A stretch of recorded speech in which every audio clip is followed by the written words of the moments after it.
Soal mobil mewah, komika Arafah Rianti tak kalah dari Mayang Luciana dan Pujian. Aset properti Arafah pun lebih fantastis. Namun usai gencar pamer rumah mewah yang dibeli secara cash di kawasan elit Jakarta Selatan, komika Arafah Rianti kabarnya tidak disukai warga sekitar. Setelah didamprat tetangga karena parkir mobil mewahnya parkir sembarangan di jalanan kompleks, kabarnya Arafah didatangi RT setempat karena belum lapor pindah datang pasca menempati rumah itu bersama Halda Rianta adiknya. Lalu benarkah kakak dan orang tua Arafah auto gusar hingga meminta Arafah dan Halda kembali tinggal di Citayam, Depok? Sebelum kita menyaksikan fakta pamungkas, izinkan saya Dona Arsinta undur diri dari hadapan Anda. Saksikan terus Barista setiap hari Jumat pukul 10 waktu Indonesia Barat hanya di RCTI.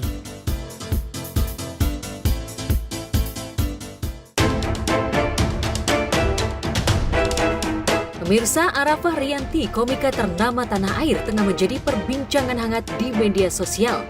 Hal itu usai insiden cekcok dengan para tetangganya terkait parkir 3 mobil miliknya. Ia sampai menangis gara-gara debat mulut dengan 5 bapak-bapak, gara-gara dituding parkir sembarangan di jalan perumahan, sehingga mempersempit area lalu lalang di sebuah klaster eksklusif di kawasan Jagakarsa, Jakarta Selatan itu. Insiden Arafah nyaris dikeroyok 5 kepala rumah tangga itu pertama kali mencuat setelah unggahan Instagram story adiknya Halda Rianti yang menunjukkan Arafah yang menangis usai kejadian tersebut. Menjawab insiden dengan tetangganya lewat unggahannya di media sosial fotonya yang sedang menangis usai dilabrak tetangganya. Dia mengaku ketakutan dan sedih sehingga akhirnya memilih meluapkannya ke publik. Arafah Rianti kemudian menceritakan awal mula penyulut masalah antara dia dan tetangganya. Akibat konflik dengan tetangganya, ia harus memindahkan salah satu mobil miliknya ke rumah lain di Depok. Itu klaster, jadi emang klaster kecil banget. Jadi semua tetangga situ misalnya mau taruh di depan jalan, ya boleh-boleh aja, asal nggak ngalangin jalan. Cuman ya posisi di aku itu emang kayak depan rumah aku juga pengen di mobil lagi.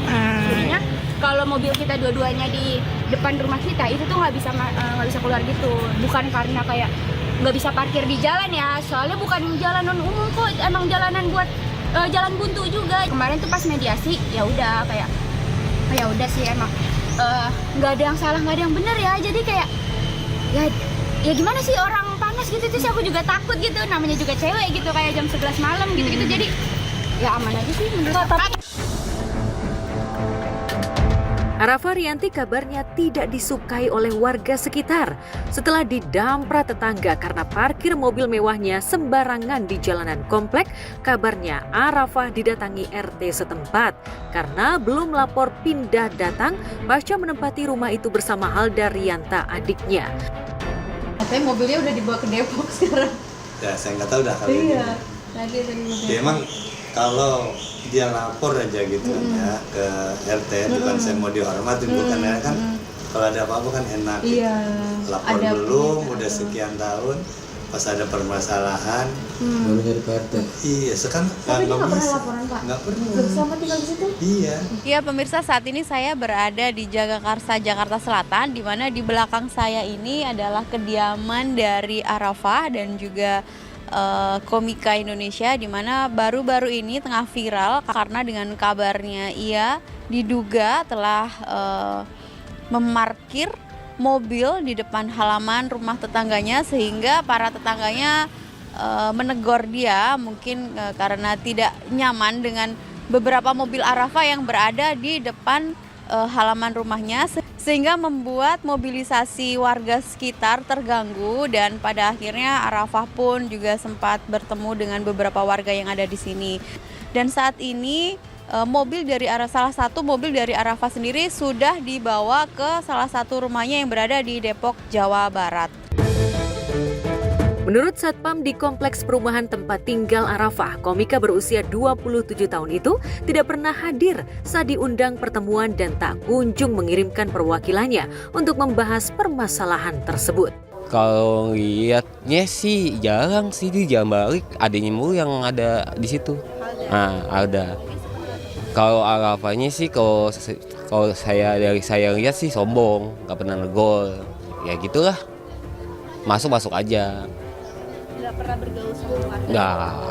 Kurang ya, kurang bersosialisasi sih sebenarnya. Abangnya doang sih yang sering negor, ngasih makanan lah atau minuman. Ya kalau adiknya enggak.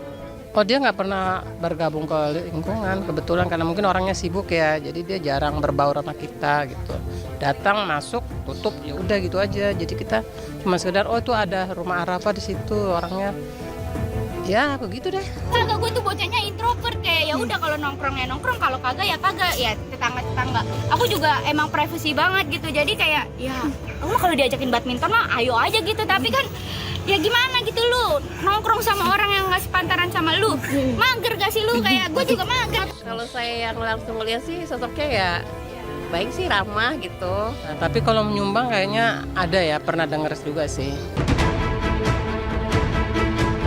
Sementara itu, sosok lain Arafah Rianti juga diungkap ketua RT setempat. Dan benarkah Arafah termasuk warga komplek cuek soal iuran sampah? Saya sendiri yang mengelola sampah dengan teman-teman, dengan iuran yang diberikan umpamanya 800, itu benar pas 800.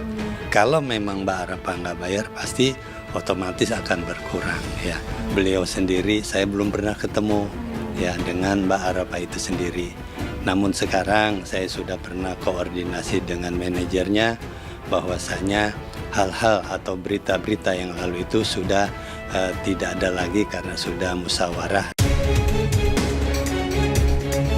Soal mobil mewah, Arafah Rianti tak kalah dari Mayang Luciana dan Fujian. Aset properti Arafah pun lebih fantastis. Memiliki kanal YouTube dengan 1 juta subscriber, penghasilan Arafah dari YouTube-nya cukup fantastis. Berdasarkan perhitungan Social Blade, Arafah diperkirakan mendapatkan penghasilan kurang lebih 1 miliar per tahun. Jika dihitung dalam jangka waktu per tahun, Arafah bisa mendapatkan 5,4 miliar per tahun jika video yang dibuatnya ditonton banyak viewers. Penghasilan Arafah bikin iri pihak lain karena dari konten YouTube dan endorse di Instagram, penghasilannya melebihi pendapatan Fujian dan Mayang Luciana karena subscriber dan followersnya lebih banyak.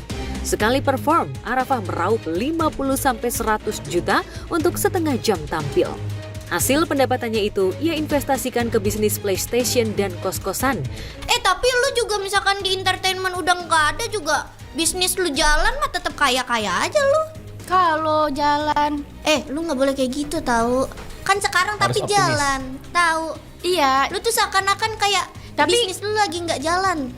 iya, cuman kan kita nggak tahu 5 tahun ke depan kayak mana. Nama saya Ifdal, kakaknya Arafah. Arafah bagus, dia rajin menabung. Terus dia pinter buat usaha, muterin duitnya dia pinter bang. Iya emang ini dari dulu kita kan dunia rental bang ya. Dari sebelum Arafah naik juga emang rental di rumah, dulu rumahan masih kecil.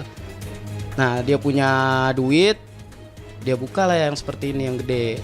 Nyoba yang ada AC-nya, yang nyewa 3 lantai. Baru kita mencoba ini bang. Iya turut ambil. Kita yang ini semua, yang handle ibaratnya.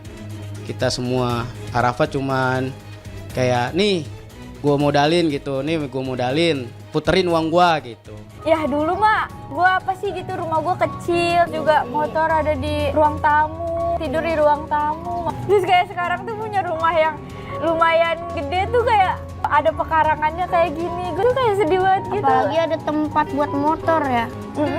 Gue kan dulu pernah ngerasain jadi tinggal di rumah kecil, gang gitu. Namun, kehidupan asmara Arafah dengan Stephen Wongso tidak semoncer karirnya. Ia pun jarang mengunggah kebersamaan dengan kekasihnya itu di media sosial.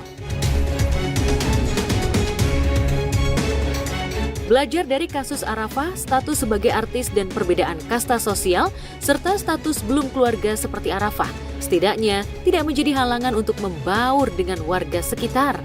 Alhamdulillah nggak pernah juga sih. Kayak the place I live, alhamdulillah kita tempat tinggal yang ramah lingkungan lah.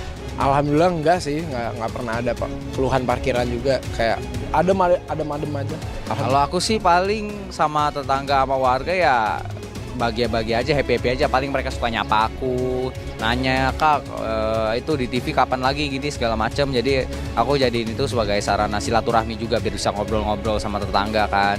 Enak, pada friendly semua. Kalau aku sholat ke masjid suka ketemu Pak RT-nya, salim, suka ngobrol-ngobrol, jalan ke rumah bareng kayak gitu. Jadi emang sangat amat friendly neighborhood di rumahku, jadi nyaman aku tinggal sini. Untungnya aman-aman aja ya. Aku berkali-kali pindah tuh, tetangganya kayak memang ya udah gitu, satu sama lain kayak aman aja, santai aja. Aktor Dennis Adiswara dan Rafael Tan punya pengalaman berharga terkait kerukunan bertetangga. Keributan gitu, kayaknya nggak cuma artis aja deh. Tetangga-tetangga yang biasa-biasa aja juga kayaknya suka ada aja gitu kalau keributan-keributan gitu. Enggak sama sekali, karena apa ya? Ya kita sama-sama manusia lah, tidak ada status sosial yang membedakan satu sama lain gitu. Kalau untuk tempat tinggal gitu ya, maksudnya siapapun juga bisa tinggal di situ. Dan puji Tuhannya tetangga-tetangga aku selama ini aku bertempat tinggal tuh santai aja gitu, kayak ngobrol pun juga enak, santai. Lebih humble aja, lebih ingat lo dulu kalau nggak ada mereka juga lo bukan siapa-siapa gitu aja sih. Oke, Abang pernah ngalamin kayak di tempat ini sih, karena artis mungkin harus apa segala macam. Gue nggak pernah nganggep beban, cuman mungkin ada beberapa ekspektasi di mana orang taruh ke gue. Jadi kayak ya udahlah, wajar, itu job desk gue gitu. Jadi kayak misalnya gue nggak pernah marah direkam atau difoto dari jauh gitu-gitu, karena ya itu job desk gue.